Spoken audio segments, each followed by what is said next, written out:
Pascal. You are now rocking with that dude Pascal. Didn't talk about that first thing this morning, but if TMZ has some more information about that, I might pull this up just to kill some time here for a minute, because again, there's some time to kill. This is crazy. But if this is true, then this juror has a lot of explaining to do. So look at this. And we heard about text messages. We heard about the juror, this other juror, sending text messages to a friend. Okay. How the judge knew about that, I have no clue, but that's crazy as well. So Diddy trial, juror gets mysterious text. Judge worried he's blabbing. So Diddy's trial is on the verge of another jury shakeup due to one of them getting a strange text message that left the judge with concerns. This juror is talking about the case outside of court. Sources with direct knowledge tell TMZ the juror alerted the court on Friday about a text message from a phone number he didn't recognize, asking him if he was actually juror number 6. That's insane. So it was a rant. What's up with all this beef ads? What's up with the beef ads, y'all? Freeze the meat. You know what I mean? What's up with this? Diggity damn. There's enough innuendos on this trial. I can't take it anymore. Let's move on. Beef. Yeah, this out there. Beef. Like, come on, y'all. Come on, man. Moving on. That's crazy, though. So the juror himself, okay, it's the juror that went to the court and said, hey, I got this random ass text message from some random person that I don't even know, and they're asking me if I'm actually juror number 6. That's scary. Let me tell you something. Could that still be a possibility of Diddy trying to tamper? Think about it, y'all. Think about it. Instantly, I'd be like, new phone, who this? Who this? Right? People are starting to identify these jurors, and now they're getting doxxed, y'all. That's basically what's going on now. And to me, it gives me Diddy vibes. I'm sorry. This is giving me Diddy vibes. But let's continue on, okay? Asking if he actually is the juror, is juror number 6, who has already been in the news as someone the judge actually dismissed. He already dismissed him, okay? That juror's gone, and I'm sure he's going to be doing interviews tonight. Wait for it, guys. He'll be on some sort of show. He'll be on Fox News or CNN or the News Nation or something like that, telling his story, okay? Yeah, I was right there. I was sitting right there. There's some crazy stuff going on in there. I tell you what. Trust. That juror is going to be in interviews very soon, and he's going to be like, I'm going to tell everything about this in my tell-all book. Who, me? Is the title of the book. So, we're told the other juror wanted the judge to know about the mystery text, and indeed, judge did have lots of questions for him about the message and the phone number from which it came. Now, here's the thing. This is not the juror's fault. If this is true, and he gets randomly hit up in a text message, unbeknownst to him, technically, this is not this guy's fault, this particular juror's fault. It's not. He could have just been walking out, somebody caught him, and then caught his ass, right? It's scary, guys. We live in some scary times. So, but again, at the same time, that still shows that this juror is being compromised. So they might have to let that juror go, because that juror is still subjected to possibly getting harassed or being made to do something that they don't want to do, right? Make a choice, put in their own verdict that can throw off the whole trial, etc. You never know. Give people insider information. Again, it's like, hey, are you juror 6? Because if you are or aren't, we still want to talk to you. You could be crucial, right, in helping change the way this trial ends out.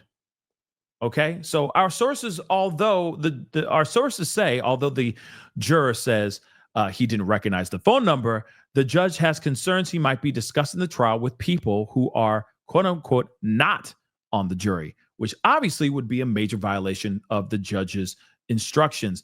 But then it's like in my mind, why would this juror turn to him and be like, "Oh yeah, by the way, just so you know, I got some random text messages from some random dude. Just so you know, it's giving me the heebie-jeebies, Judge.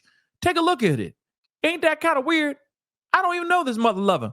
And now this person's hitting me up, asking me crazy ass questions. Ain't that crazy?" Why would he do that if he didn't want to get kicked out, right?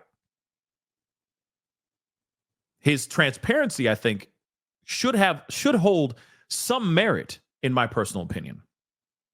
While judge has not sequestered the jury, which is dumb. It's dumb.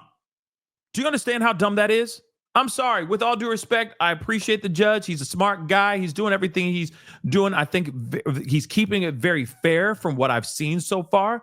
But honestly, the fact that these particular jurors are not sequestered is a recipe for disaster. And I've been saying that since day one of everything. Since day one of this trial, since day one of the voir dire, jury selection, etc. It is a dumb choice to do that, especially with somebody who is so high profile and also so maniacal and so influential out here.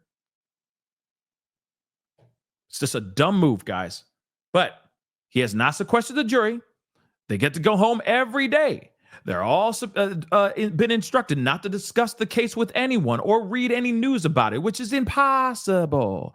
And you go home, and what are you going to do? How was the day, honey? And he's sitting there eating his bowl of spaghetti like, what? He can't say anything? You're not going to talk to his wife? Man, we saw some crazy stuff in there today. You know what I mean? Really? You think that these people are going to keep their lips sealed when they get out home and they're breaking bread with their family? People are going to start talking, man. Or they get bored and they turn on the TV. I'm outside the Diddy trial and it's absolutely chaotic. It's an absolute circus out here. We have new updates about, you know what I mean?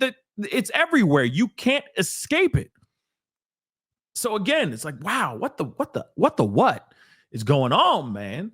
Monday morning, right after he dismissed Juror 6 over inconsistencies with where he lives, the judge said he would deal with the other juror after Monday's testimony. Someone's getting called. Someone's getting called to the principal's office, and when it's all said and done, there could be a second alternate juror called to decide Diddy's fate. So again, it's absolutely crazy to think that this is even a real thing. Just to be completely real, I'm just shook about this. But I will give this juror some credit. This juror was being transparent. And also, it is scary because now you got people getting text messages. In fact, I'd be like, I order everyone to give me your cell phones now. I'm sorry. Because I'd be wondering if anybody else in the jury is actually getting, harassed or getting randomly text messaged. You mean to tell me that? How do you think that they're getting found out? You don't think that Diddy possibly could be giving people breakdowns of who they are, what they look like, etc.? You don't think that there are people inside that courtroom that are seeing things too that maybe are for Diddy? That are like, oh yeah, there's juror number 7, number 2, number 5, and number 12. We got to talk to all of them, right? So instantly, if I was the judge, I'd be like, in fact, I need to see everybody's cell phones. I'm sorry. I need to see them all. Have you all been getting text messages randomly from people? Let's look at them. Let's expose it all. At least that's just what I think. None of these jury, nobody, no member of the jury should be whole-handedly trusted. That's what I say. They should not be unabashedly trusted. Okay, because there's too many people that may not speak out because of fear, because they've already been, attacked, threatened, etc. So something about this just doesn't feel right. That's just me. That's weird. Tampering of witnesses for sure. Pascal. You are now rocking with that dude Pascal. We be going wild.